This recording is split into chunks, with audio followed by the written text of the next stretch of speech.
श्रीपमित्रं परं पवित्रं सीताकलत्रं नवमेव दात्रं करुणापात्रं शतपत्रनेत्रं श्रीरामचंद्रं सततं नमामि।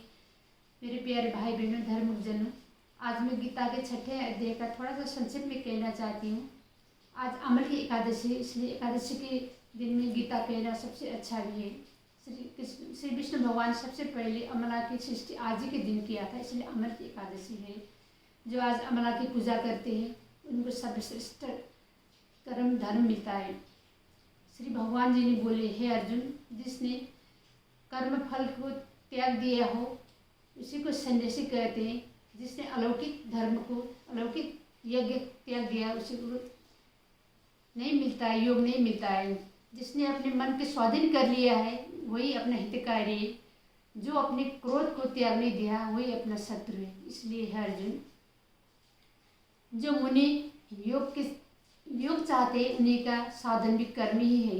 जो कर्म करते फल की आशा नहीं रखते उन्हीं को योग मिलता है। जो यथा समय सोते हैं, यथा समय जागते हैं, आहार विहार सब नियमित रूप से करते उन्हीं को योग मिलता है। और जो पत्थर सोना मिट्टी एक ही समझता है उन्हीं को योग मिलता है। और जो ज्ञान विज्ञान से अपने अंतःकरण को तृप्त कर लिया है, इंद्रियों को बस में कर लिया है, इन्हीं को योग मिलता है। और अर्जुन भगवान पूछते हैं, हे कृष्ण, जिसमें श्रद्धा तो ब्रह्म प्राप्ति नहीं हुई वो किस लोक में जा पहुँचते हैं।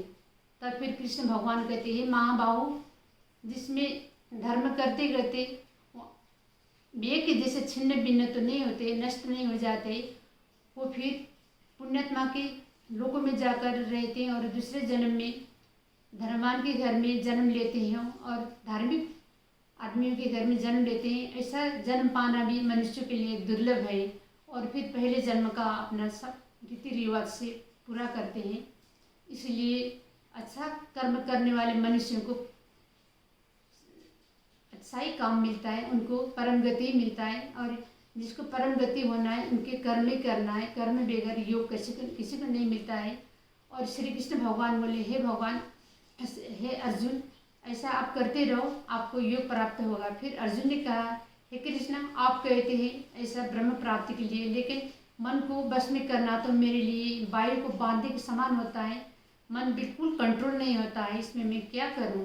तो फिर श्री कृष्ण भगवान कहते हैं, हे महाभाव, ये एकदम सही है जो आपने कहा है, लेकिन वैराग्य और अभ्यास से सब करते करते मन को बांध सकते हैं। ये अभ्यास के द्वारा हो जाता है, इसलिए आप अभ्यास करो। अभ्यास के बगैर योग नहीं मिलता है। और कर्मों के फल को आशा मत रखो, सब प्राणी में एक ही देखो, इसलिए योग मिलता है। तब फिर अर्जुन कहते हैं, हे कृष्ण, तब तो मैं क्या करूं, किस में कैसे सबसे श्रेष्ठ कैसे योग प्राप्त करूं। तब फिर कृष्ण भगवान कहते हैं, आप मुझ में मन लगाकर मेरा भजन करो, मेरा भजन करते रहो। सब इसी में सर्वश्रेष्ठ योगी में इसी को समझता हूँ। आप भजन करते रहो, भजन के बिना कुछ नहीं होता है। सब मन मुझ में लगाओ। मैं इतनी समाप्त करती हूँ। आप सब्सक्राइब और लाइक कर दीजिए।